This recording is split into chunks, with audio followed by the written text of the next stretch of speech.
果然要解除封印了吗？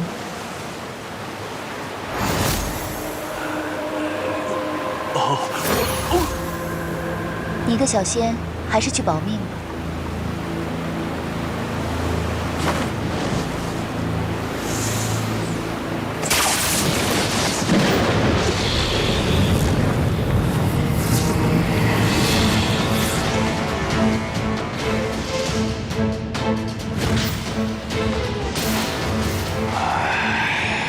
7万年了，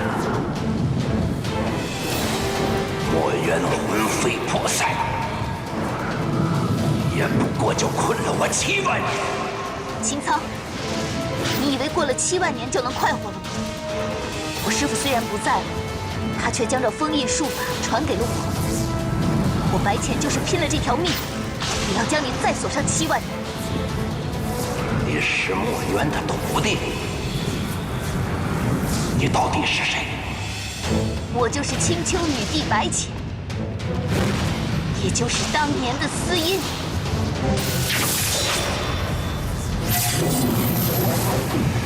嘿嘿嘿嘿。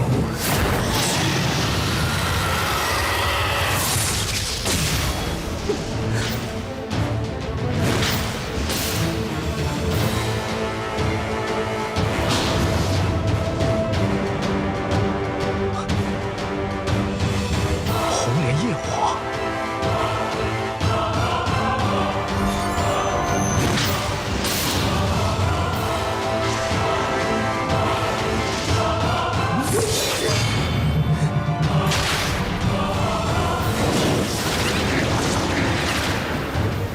你想封印我，除非是墨渊复生。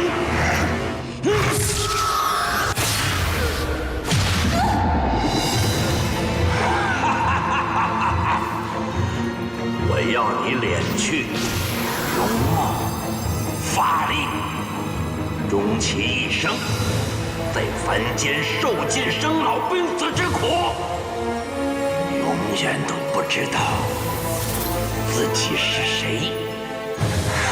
哈哈哈哈哈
谁丢的扇子？算了，先收着吧。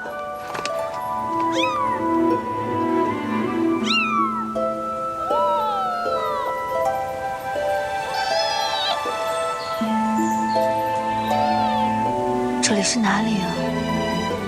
我是谁啊？我的家人呢？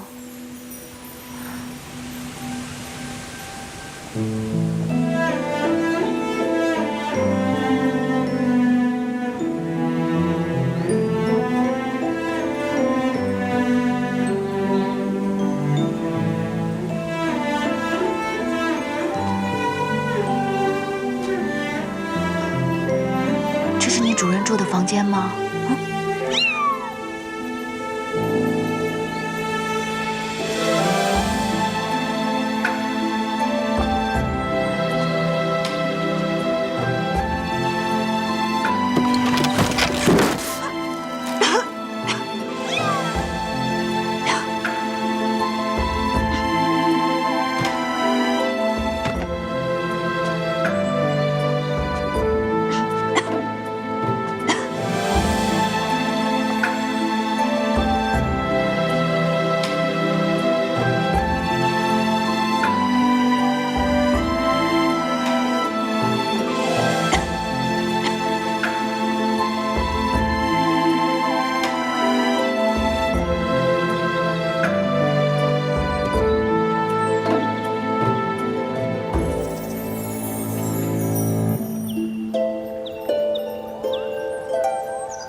我是谁？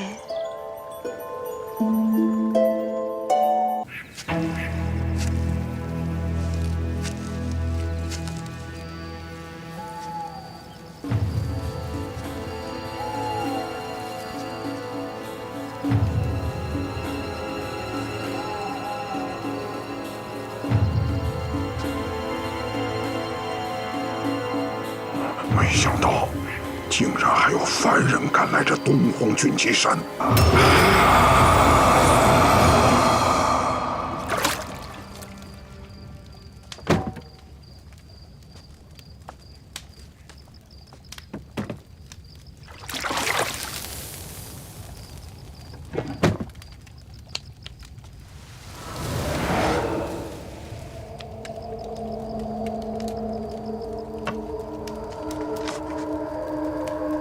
玉清昆仑山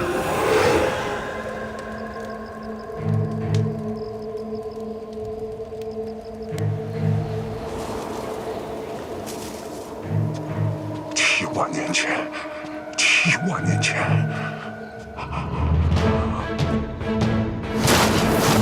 我要你们全部陪葬！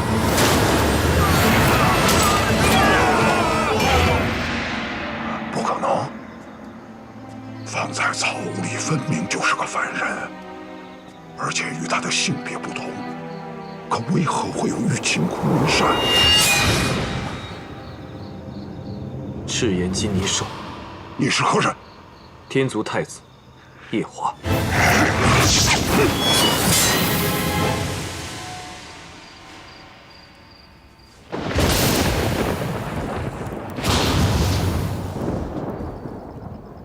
这山上怎么会有红色的闪电？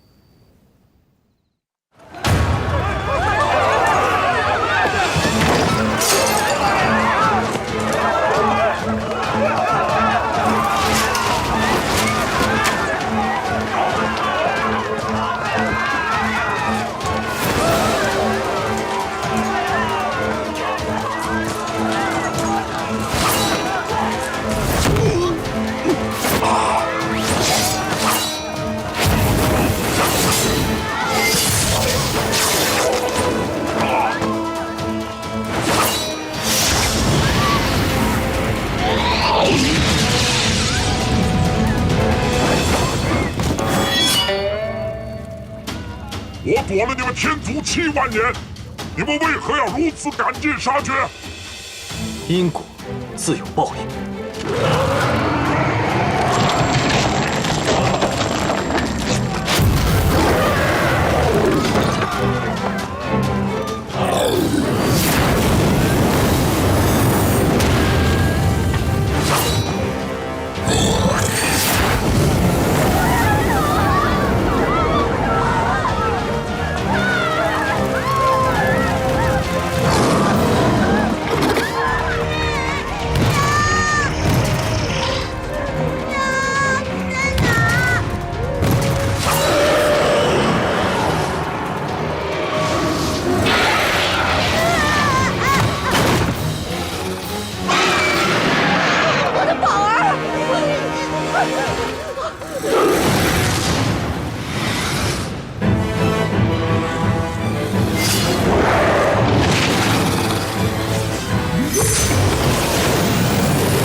这是龙啊！啊，神龙！神龙！神龙！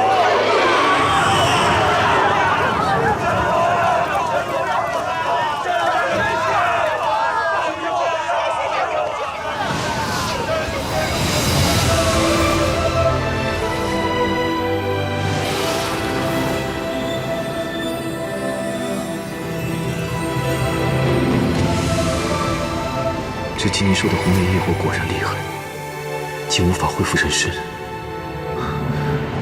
先在此处休息几日。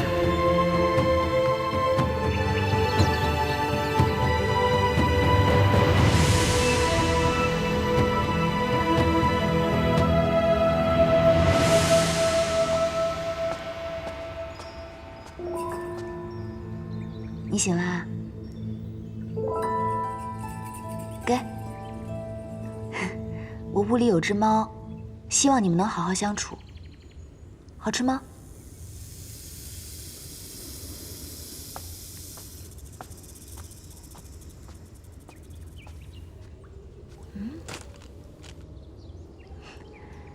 你怎么会在这里啊？小黑蛇，跟我走吧。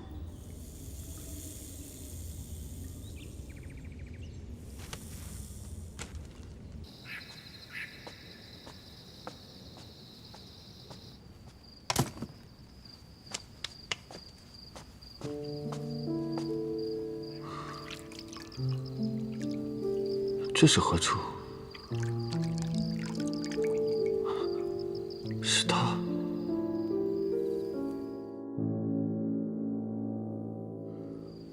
梦境中，他是个男儿身，为何如今是个女人模样？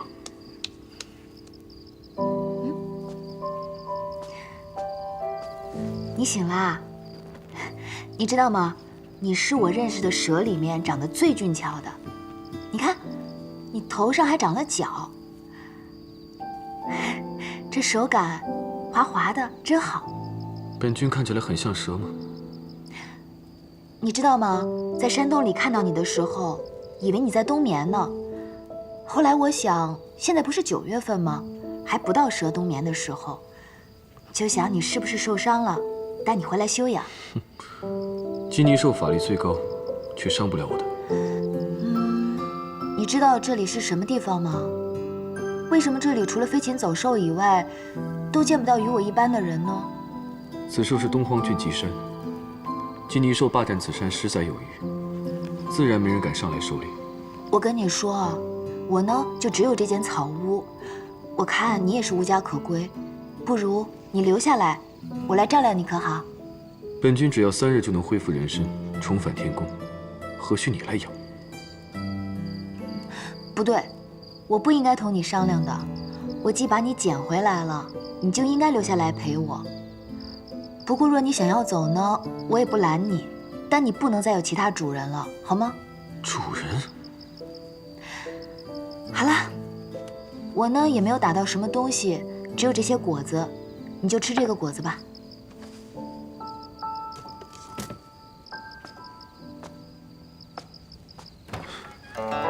这扇子，莫非是玉清昆仑扇？一个凡人，怎么会有昆仑虚的法器？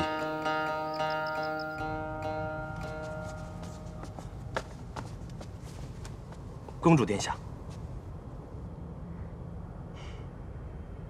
君上今日怎么如此早就歇息了？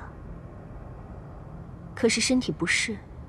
回公主殿下，君上领了天君的令，去人间降服金泥兽了。金泥兽，那不是秦苍的坐骑吗？没错，就是那只金泥兽，因为一族变故，逃到人间去了。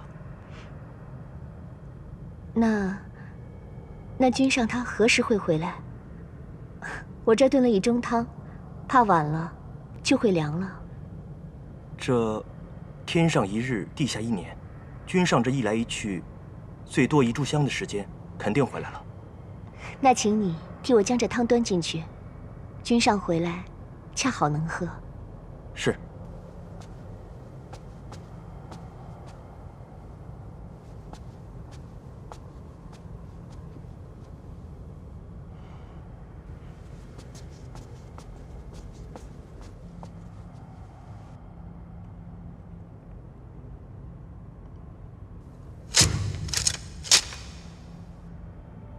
不来朝会，竟还让本君表彰他们各分支的忠心。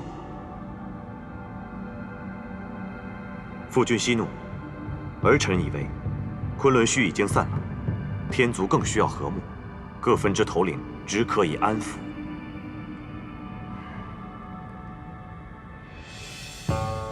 大哥说的不错，南有鲛人族，北荒也不太平，在这个时候，我们一定不能起内讧。本君明白，你们2个不必如此担心。叶华呢？回天君，太子殿下去凡间降服金泥兽了。那夜华不在，你们两个先说说，有什么好的计策，让各分支头领感觉到本军以和为贵的诚意？素锦，你先退下。天君，你莫非以为素锦心向着外人？素锦自幼就被天君带入天宫，素锦……你一个女人，待在此处也无用，退下吧。是。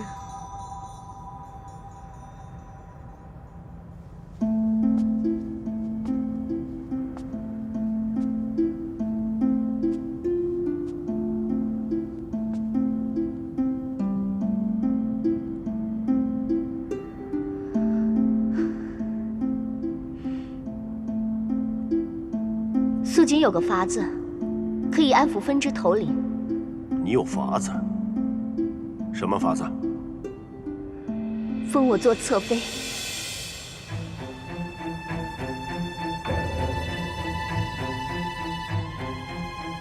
封你做侧妃？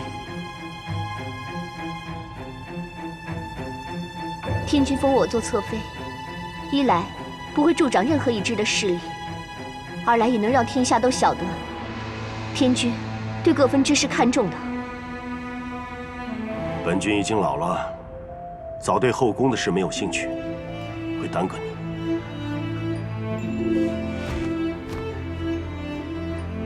素锦只想为天君做些事，和我父君一样，为天下做些有益的事。正因为你父君为天族做出了牺牲，本君就更不能这样做。南有骄人之祸，北荒又有此乱，天族正是用兵之际。天君不要再犹豫了，此事素锦心甘情愿，绝无怨言。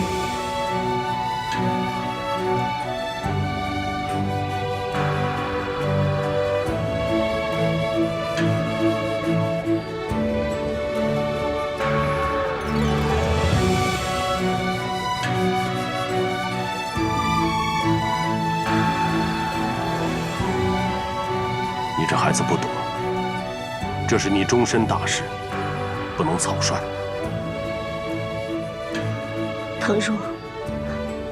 倘若天君觉得亏欠了我，可否应允下一件事？日后无论素锦有任何心愿，天君都会成全。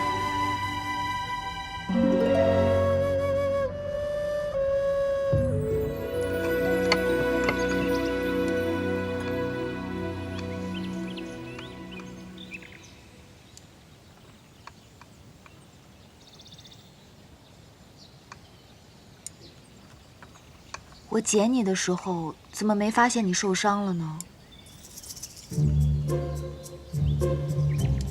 那些鸟被我捡回来的时候，也是用的这种草药，不出10日便可以好了。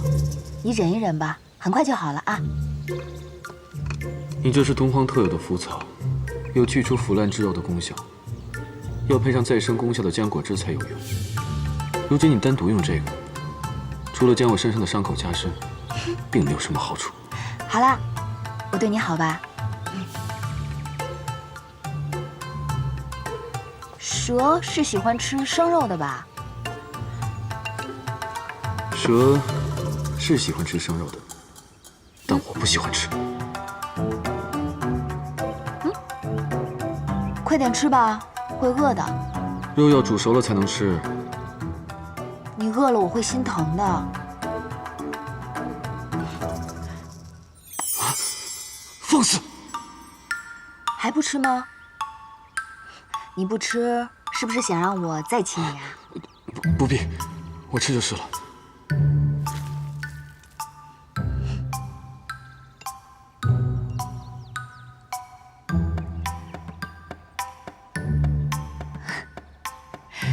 此处的蛇真是聪明，还知道挑拣自己爱吃的东西。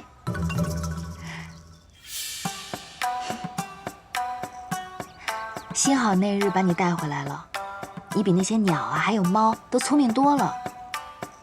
不如你跟我一起去集市上换些东西，可好？我在此处已经3日，该与你告辞了。虽然你将我身上的伤又加深了些，但心是好的。多谢3日款待，就此告辞。那我们说走就走吧。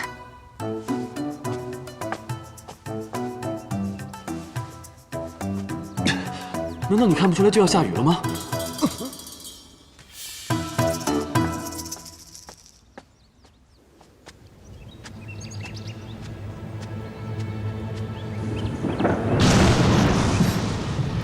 快要下雨了，先找个地方躲躲吧。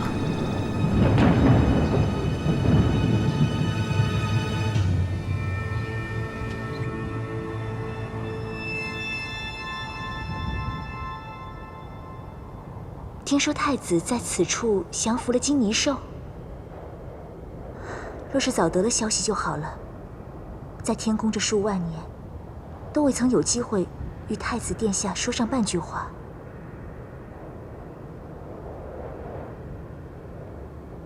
你这是要不语？太子殿下，今日不必不语了。是。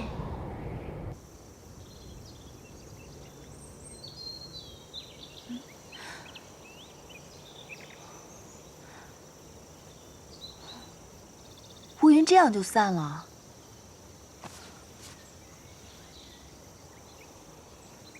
你又睡了？不是吃就是睡，真的是条蛇。太子殿下，素锦，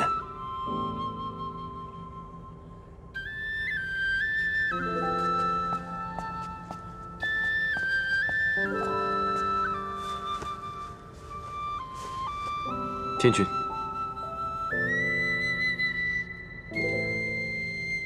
孙儿已斩杀金泥兽，特回来复命。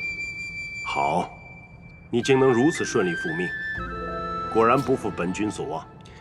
不过孙儿还是大意受了伤，有愧于天君的信任。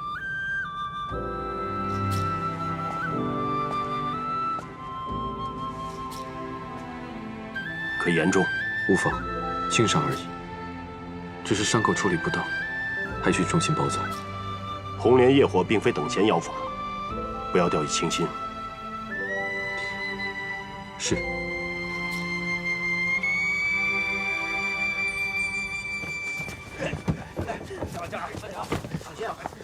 慢点啊！这个收拾啊！我帮你。我这儿，来给我。来把这个，搭一下。还有啊，行，来这个。好，这个推回去还能用。让前面还有点木头。来，先走，先走。大叔，请问这里发生什么事了？哎，昨天呀，有一只通体通红的，如同雄狮一般的妖怪，对着此处喷火。哎，你看看，到处烧毁东西。哎，这老天爷呀，可能是保佑我们这些平头老百姓。哎，突然呐，黑龙现身降雨，哎，将这火呀全熄灭了不说，还一个霹雷把那妖怪给劈死了。那妖怪可是如同雄狮一般模样？差不多都这么传。金泥兽，哎，大叔，您知道妖怪的尸体在何处吗？哎，你这姑娘好生奇怪，还要看什么妖怪的尸体？我不知道，不知道。当初，大哥就是和夫君的坐骑金泥兽一同失踪的。若真是金泥兽，就一定会找到大哥的线索。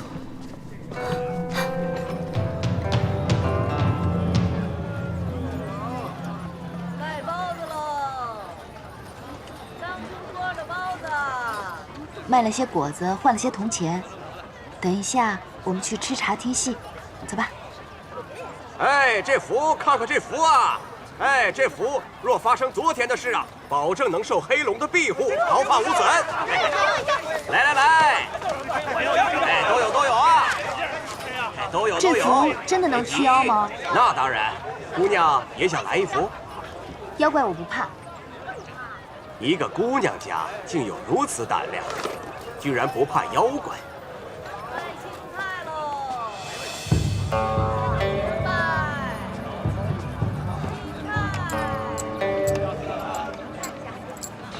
他是被打翻在地，说时迟那时快，只见这英雄军的要法分身，飞翻身将那老虎骑在胯下，他是挥了3拳2脚。姑娘，你怎么又跟着我？我不买符。贫道只想问问姑娘这扇子的来历。捡的，卖给贫道如何？不卖。这扇子是我捡的第一个物件，我要留着做个念想。哎，留它有用，何必要强行留它呢？我说不卖就不卖。哎，姑娘，你看你，哎，你，姑娘，为何在贫道画符之时偷走了贫道的扇子？谁偷你的扇子了？还给我！就是你！哼，刚才贫道在门外画符，你上来凑热闹，趁我不备就偷走了贫道的扇子。这扇子是我捡来的。哎，你，大家看一下啊！来，姑娘，既然你嘴硬，我们何不找一中间人做个见证，看看这扇子到底是谁的？扇子本就是我的，何须旁人评判？如若这扇子真是姑娘的，那你知道这上面画的是什么？又是何人题的字？是，有道理。我之前并未仔细看过。你当然不知道，哪怕你知道了，你也不知道这扇子的来历。这可是我祖师爷传下来的，传到我这里已经好几代了。嘿，此扇画的是仙山昆仑图，此扇乃仙家法器，玉清昆仑扇。玉清昆仑扇，这可是我祖师爷传下来的，传到我这里已经好几代了。哼，此扇画的是仙山昆仑图，此扇乃仙家法器，玉清昆仑扇。玉清昆仑扇。嘿嘿，姑娘还有何话可说？来，这位公子看看贫道说的可有假？的确是一把宝扇啊！道长所言极是啊！是啊，贫道只想寻回祖师爷的宝物，并非想与姑娘纠缠。你还是快走吧。这扇子并非你的东西。这么多人，这么多双眼睛看着，难道我能颠倒黑白，冤枉你不成？这明明是我在俊极山捡过来的。俊极山，不是早就没人去的荒山了吗？是啊，姑娘说话真是越来越离谱。你将扇子还给我！还你？哼，我没送你去见官，就已经便宜你了。道长这话怕是说反了吧？你又是何人？此扇是我一位故友的，并非什么祖师爷的宝物，所以我更愿意相信这位姑娘所说的话。胡说八道！我就问道长一句话，这扇你可会用？这既是宝扇，怎能随便用？哦，道长这就害怕了吗？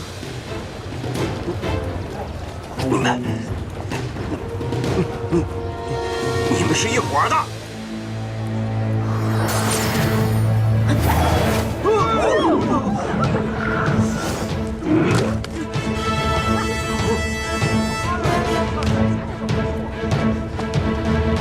此扇是个呼风唤雨的法器。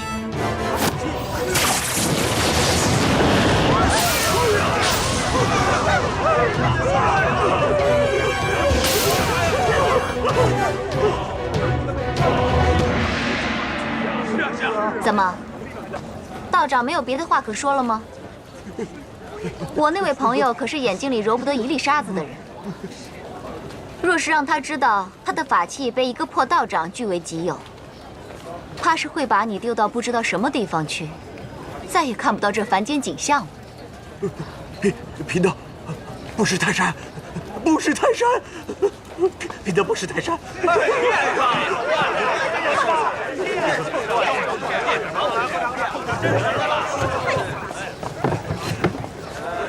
姑娘，请收好此扇，勿要在人前招摇。此扇确实是个法器，可能会引来不少祸事。真的吗？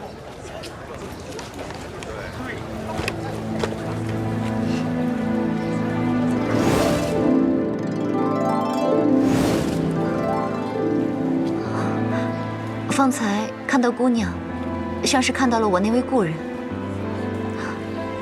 可惜他是个男人，你是个女人。我看起来竟像个男人吗？神似而已。姑娘，告辞了。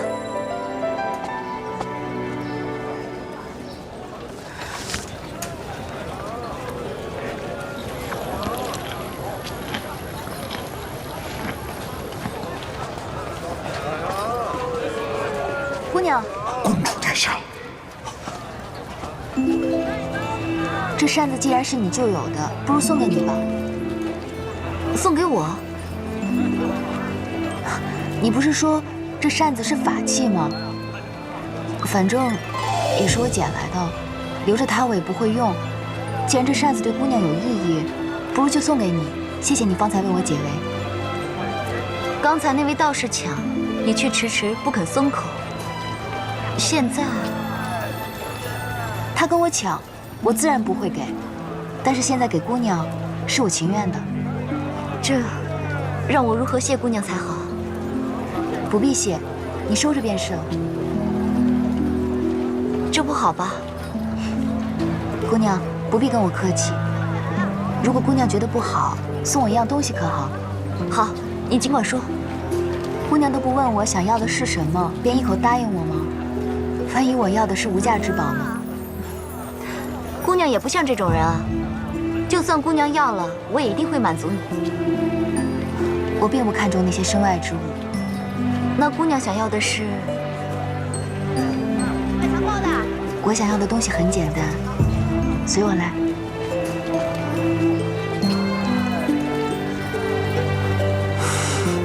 殿下怎么会跟这个凡人似的？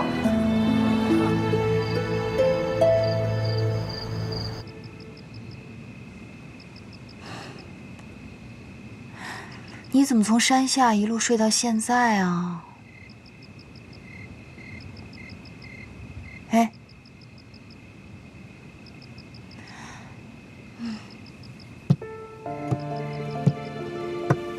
现在才9月，你就已经冬眠了吗？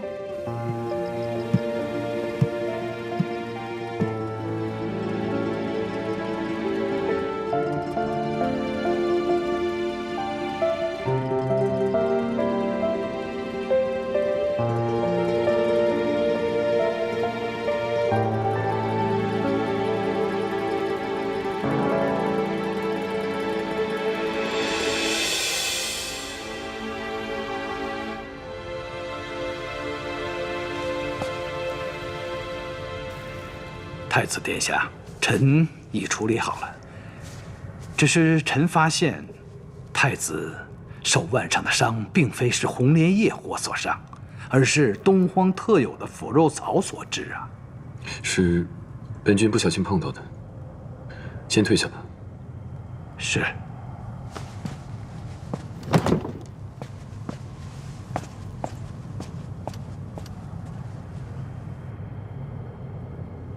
方才我跟你说素锦的婚事，你没什么要说的吗？没有。好，那我们说点正经的。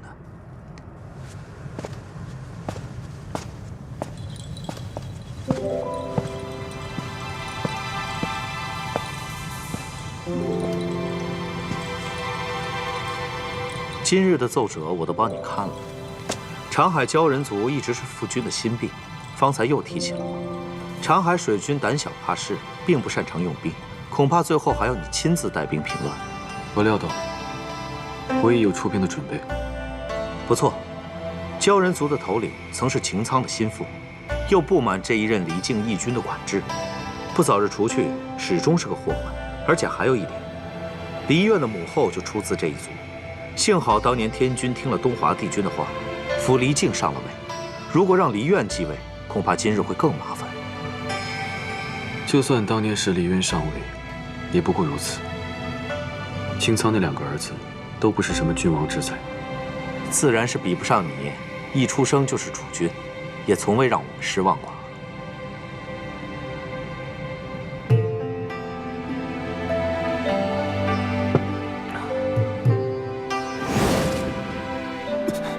放肆！鲛人族这件事需要得有好时机，最好是让长海水军向天族请兵，我们才能名正言顺地出兵。四海是封地，都有各自的水军，如果我们贸然出兵，会让诸侯以为我们想要收回封地，需要一个好理由。三叔所想，跟我不谋而合。那鲛人族的事儿就算说完了。啊，我就帮你带了这1日的朝事，也就这么一桩大事，却如此心累。来，说点私话。是你的私事。什么事？你和青丘白浅的婚事。天君方才在大殿上，命大哥和众仙官商议迎亲的礼仪。毕竟是胡帝唯一的女儿，马虎不得。方才定下的婚事，为何如此急着迎亲？我也不懂父君为何如此着急。恐怕是因为你二叔出那档子事儿，怕再有变故得罪青丘吧。你去哪儿啊？找司命星君问些话。哎，表哥，怎么走得那么急呀？哦，是因为素锦要做天妃，去跟天君抢人了吧？这种话你也敢说，真是越来越不像话了啊！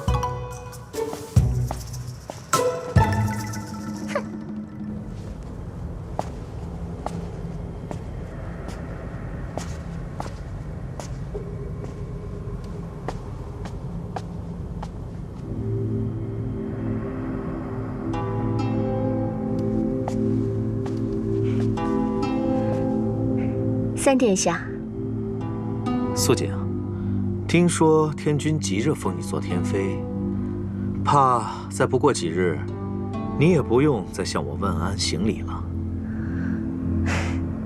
天君宫中天妃无数，素锦哪怕嫁过去，也还是要给三殿下问安的。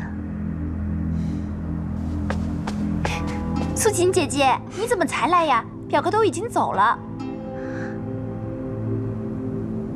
你真的要做天妃吗？你是功臣之后，天君待你那么好，只要你说不愿意，他一定不会勉强你的。并不勉强，是我心甘情愿的。你不是一直喜欢的都是我表哥吗？这话，之月以后你就不能再说了，知道吗？哦，知道了。我来本是想看看太子殿下的伤势，既然太子殿下已经离开，那素锦也就告退了。去吧。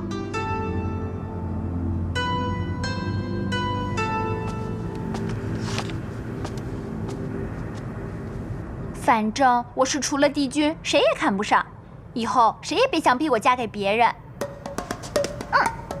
你呀，就别惦记帝君了。这9重天上，你惦记谁都可以，你夜华表哥也能给你做主，唯独东华帝君绝对不可以。不行就不行，你还加个绝对，吓唬我啊？你是不懂，也不需要懂。反正你记住了我的话，东华帝君绝对不用惦记。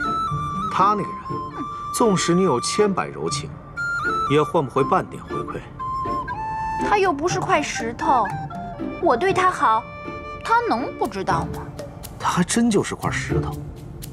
你看过天族的史籍吗？他最初是不知道从哪儿冒出来的神仙，连父神都不知道他的来历，所以他真有可能是石头里蹦出来的。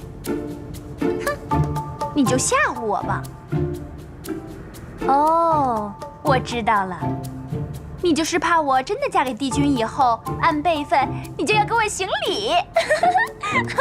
哎呀，华他表妹，我怕了你了，我真是怕了你了。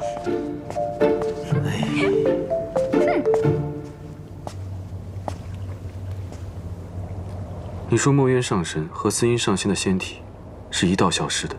不错，当年昆仑虚余下的弟子疯了一样找他们，可始终没有结果。所以还有人猜测，司音和墨渊上神已不是师徒之情，但又不想背负师徒的名分，于是借着异族大战诈死，与司音双宿双飞了。竟还有如此荒谬的事！就是因为太过荒谬了，帝君他老人家才编写了“双双归隐”这句话，让人写入了典籍，只为了堵住悠悠众口。照你所说，那玉清昆仑扇是司音上仙的法器，怎会流落人间？司音失踪的事，始终是天族的一个悬案。殿下若要深问，怕是谁都说不清。就算是昆仑虚那些上仙们也说不清。或许司音当年大战时，将这法器掉落了人间，是有可能。太子殿下说的那位拥有此扇的人，可有什么疑点？他只是个凡人，没什么特别的。你先下去吧。是。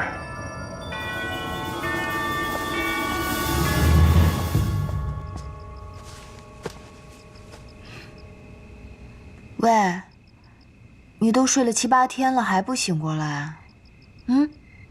这还没到冬天呢，你怎么就冬眠了呀？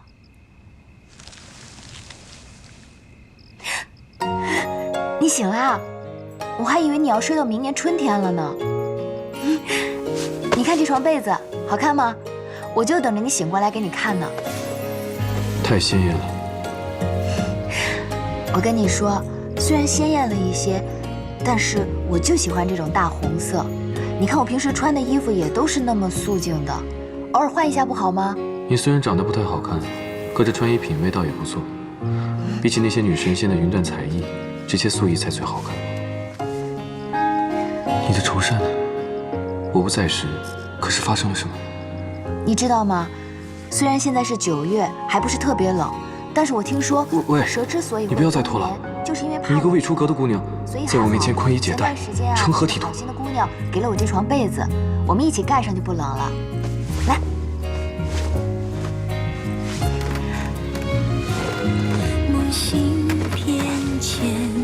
这样就不冷了。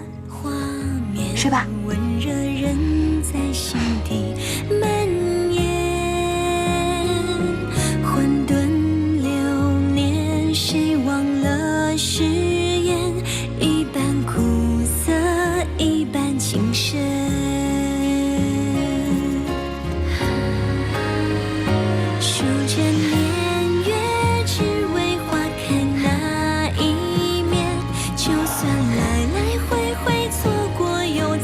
玉清昆仑扇是个厉害的法器，你一个凡人既然无法用，丢了也好，免得浑水暴露招惹太多。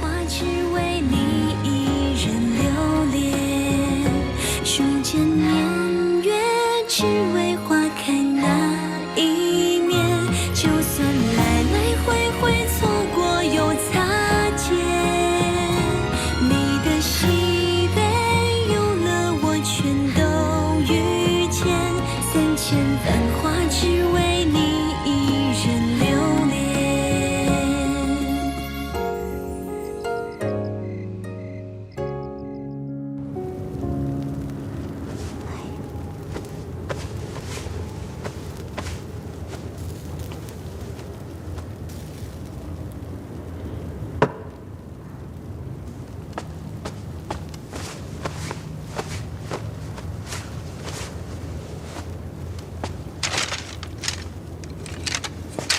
小殿下在找什么？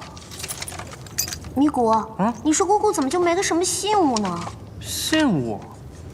就是那种让人一看就知道是金秋白浅的东西，或者是别的，让人一看就知道我是姑姑的人，看在姑姑的颜面上会忍让我3分的东西。姑姑她素来随意，除了这池子里堆积成山的夜明珠还稍显贵气以外，再也没有什么能够证明女君的地位了。算了。小殿下今日怎么怪怪的？好些日子不回来，一回来就在找东西。可是闯了什么祸事？祸事倒是没有，就是欠了个人情债。什么人情债啊？救命之恩，有人救了我一命。什么？你何处遇了险啊？你受伤了吗？没。让米谷告诉姑姑，给你讨个公道回来。不必了，不必了，亏倒是没有吃。但我心想着，救命之恩并非小事，所以我想离开青丘一段日子，去报恩。报恩？嗯，报恩。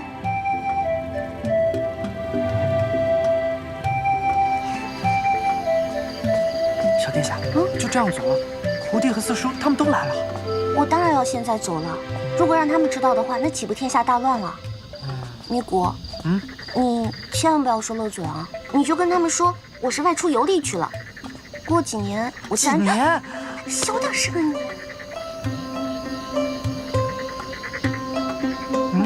这个你拿好了，这是姑姑给的要紧的东西，记得一定要交给他们。我走了。哎，也不知道东华帝君是个什么样的人。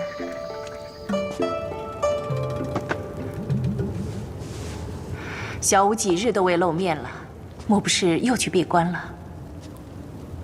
娘还真信他会闭关修炼啊？那是先前为了躲避桑吉的借口。这么说，就更加奇怪了。按理墨渊的仙身在此，他不会走太远的。在他心里，不是师父比爹娘还重要吗？娘不会连墨渊上神的醋都要吃吧？倒也不是你说的这个意思，只是娘对于当年送他到昆仑虚的事情，心里总是有些愧疚。凤九呢？怎么也不见人影啊？小殿下说他外出游历去了，叫你们不要担心，过几年他自然就回来了。真像小5年幼时，不让人省心。哦，对了，这有个小册子，小殿下说是姑姑留下来的，十分要紧，连我也不准偷看呢。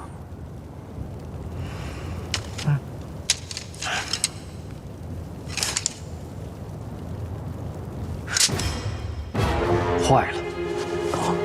怎么了？这册子上不但写着封印东皇钟的术法，还清楚地写着这东皇钟每7万年就会解封一次。算算日子，恰好是小武离开桃林的后1日。哲言，你是什么意思？说清楚。也就是说，小武一定去封印东皇钟了。什么？难怪小武失踪前还曾问过我，若是擎苍没有被封印，这天下会如何？你们的意思是说，他知道东皇钟会解封，所以独自去封印擎苍了，所以才会失踪的。小武的个性我们是最了解的，有仇必报，更何况他是墨渊的弟子，绝对不会让擎苍破钟而出，危害天下。他一定是去了弱水。他留下册子的意思是，倘若他灰飞烟灭，这封印东皇钟的法术不至于失传。7万年之后还会有人再去。他这是准备去赴死。赴死？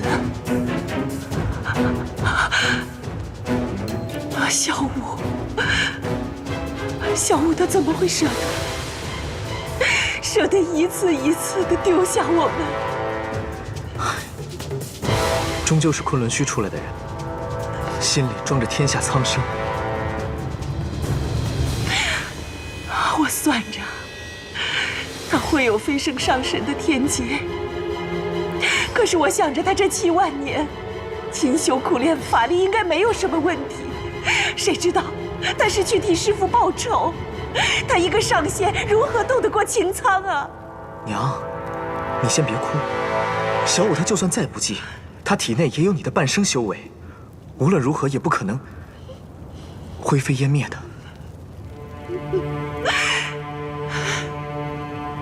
小武是我白家唯一的女儿，想她年少的时候是多么的恣意，可是我偏偏要把她送上了昆仑虚。先是历经大战，后来又是为了保住她师父的仙身，她日日的剜心驱邪。如今过了7万年，她竟然要去替她的师父报仇。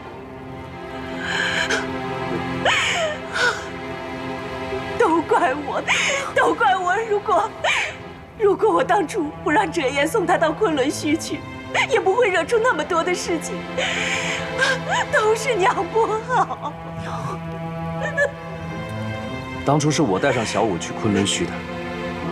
如你这么说的话，恐怕我也脱不了干系。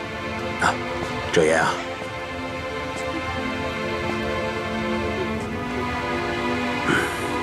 他最疼爱小舞了。眼下急火攻心，有些话你别往心里去。我怎么会和你们计较呢？不过眼下看来，最重要的是赶快找到小舞才是。是啊。啊，你先莫哭。小舞他承袭了你半生的法力，我们九尾狐和凤族、龙族都是上古的神族，殒命时会有天象显现。你看，星象也没什么异常，这说明小舞他一定还活着。不错，娘，这事情还没有到那么严重的地步，你先不要胡思乱想，小舞只要活着就好。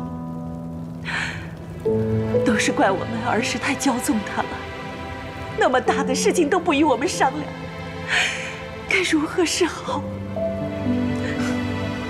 与其在这边胡思乱想，不如我们大家四处找找看。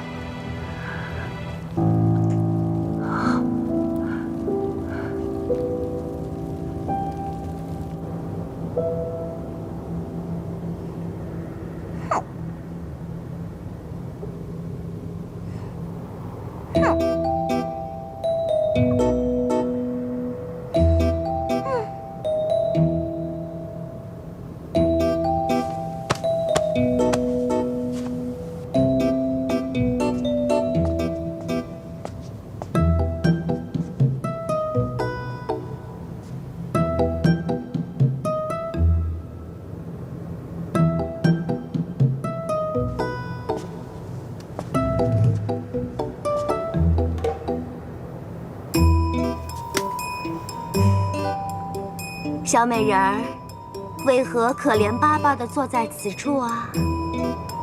可是被谁欺负了？你是女儿身吧？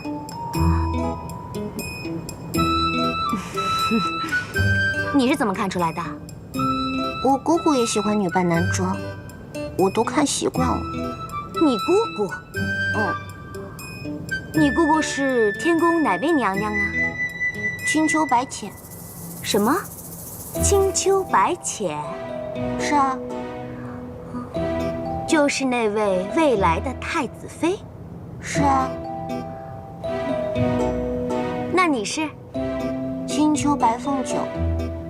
哦，原来是青丘的小殿下。哼，那你可是跟着长辈一起来的？是来天宫谈你姑姑的婚事？不是，我是来报恩的。报恩？你报什么恩啊？你这恩又是报给谁的？报东华帝君的救命之恩。东华帝君？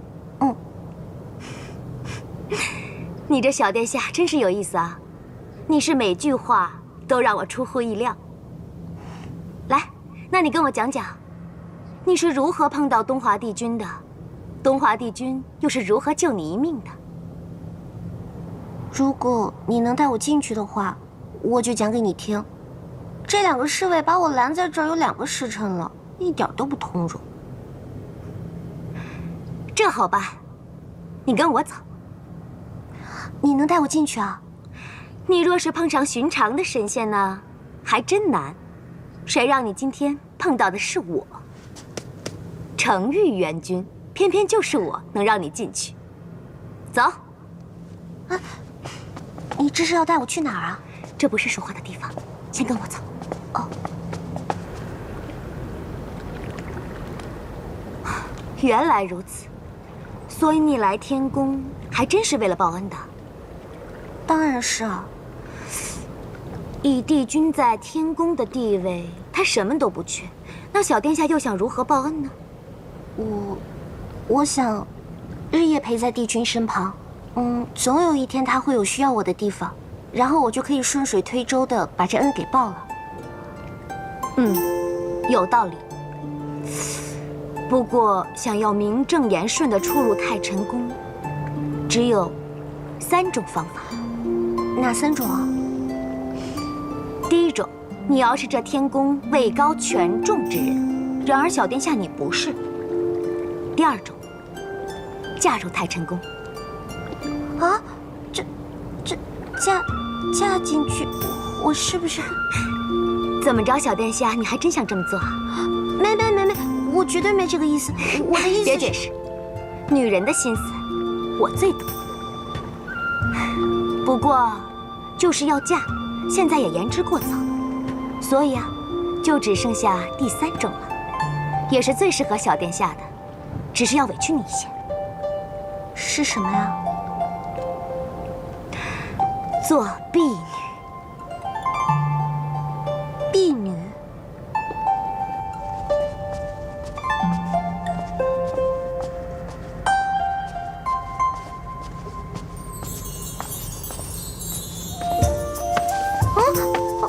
小殿下，你干什么呀？入宫啊！这可是太晨宫。对啊，我知道啊。啊，你放心，虽然我习惯迷路，但我却认得那牌匾。你不要瞎胡闹了，帝君可不是这么好说话的人，他要发现你擅闯太晨宫，会把你丢出来的。帝君竟是如此之人吗？天宫中谁人不知谁人不晓啊，帝君就是这样的人，不好相处。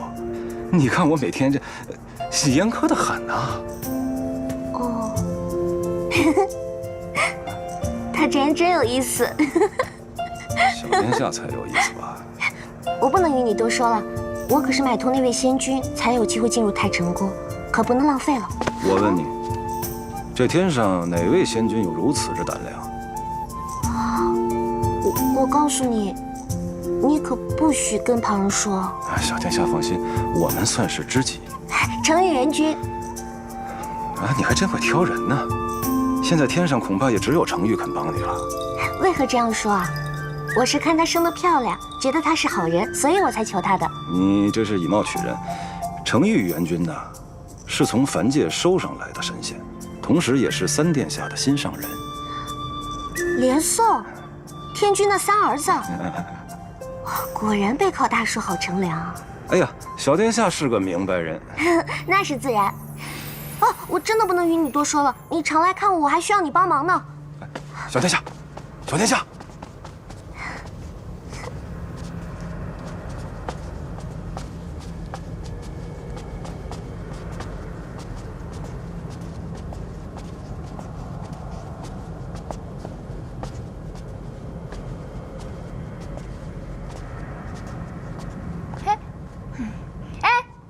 你过来。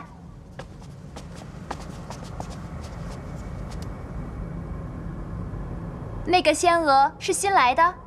回公主殿下，这批都是今日新来的。帝君宫里怎么总是有新人？还是表哥好，身边常跟着的就是天舒和佳云，还都是男的。这批新来的都是最低级的，负责一些杂事，进不了帝君的身。告诉挑选仙娥的人，以后太过好看的不许选入太晨宫，会扰乱宫中秩序。是。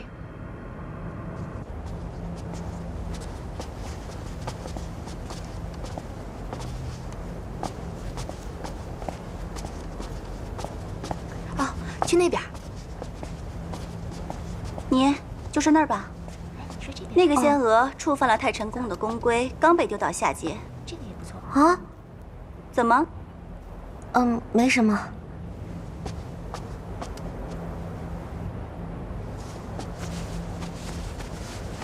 怎么突然来了一个这么好看的？听说是刚刚安插进来的，一定又是见了帝君魂不守舍，非要进来，想一步登天的，也不先打听打听。太晨宫每个月都几个人要被丢到下界去。哼。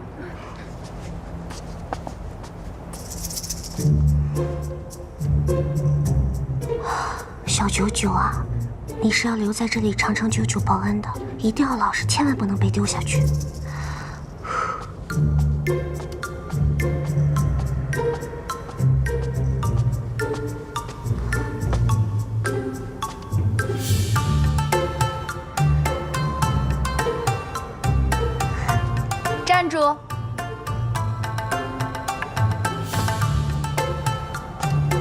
去哪儿啊？去给帝君奉茶。谁让你去的？还要谁让我去吗？你以为帝君是什么人？她可是昔日四海八荒众神敬仰的天地共主，如今虽是将地位让给了天君，可也是连天君连太子夜华见了都要礼让的人。你一个刚入太晨宫的小仙娥，就想进书房给她奉茶，你还懂不懂规矩？我以前住的地方没那么多规矩的。你是被人从下界哪个山沟沟里提上来的？青丘附近的山头。青丘？嗯。天族和青丘的交界之地？嗯。都说青丘荒蛮，不懂什么规矩，难怪。青丘荒蛮？难道不是吗？当然不是了。我们青丘只是民风比较淳朴，不像你们天族有那么多规矩，我们活得自由自在的。那就是不懂规矩。哎，我做什么要跟你这小仙娥说这些？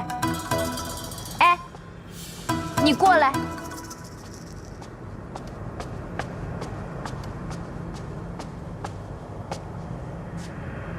公主殿下有什么吩咐？这个人不懂什么规矩，以后不要让他到这附近来，免得冲撞了帝君。这些天你给他讲讲天宫的规矩，别让他给太晨宫和帝君丢了颜面。是，我凭什么要听你的呀？因为我是公主，而你是小仙娥。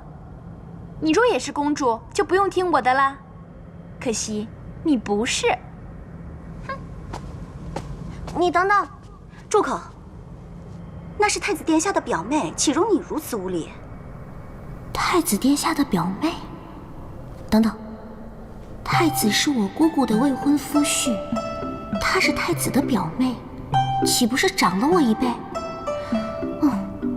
阿爹和姑姑都时常教导我要敬重长辈，虽然这个长辈的脾性不太值得人敬重，但也是长辈啊。长辈既然如此说了，那好吧，那我就先学规矩吧。哼，怪不得公主说你没规矩。我同你讲句话，你竟也能出神这么久。哦，对，姐姐说的是。那我们现在去学规矩吗？学规矩？哼，你一个杂役仙娥，用得着学什么规矩吗？先跟我去洗衣房干活去吧。哦。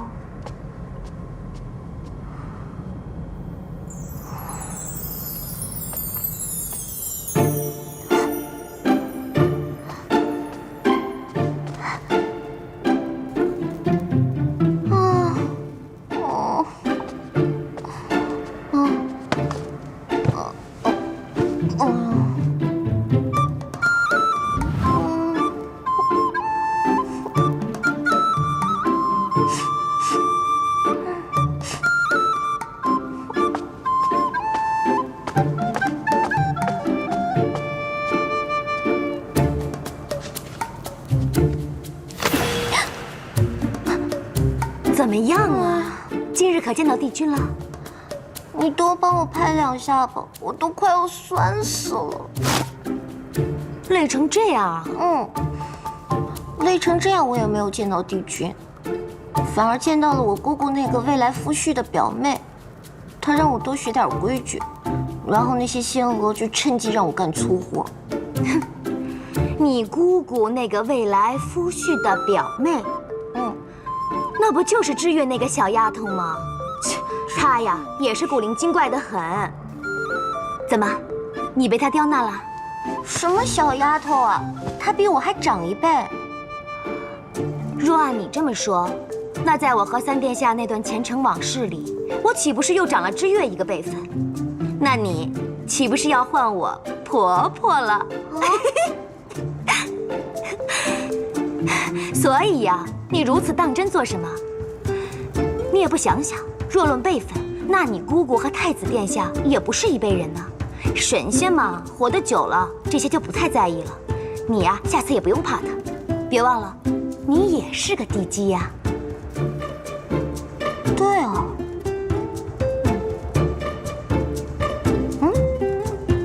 等等，你刚才说你和三殿下的前尘往事是什么呀？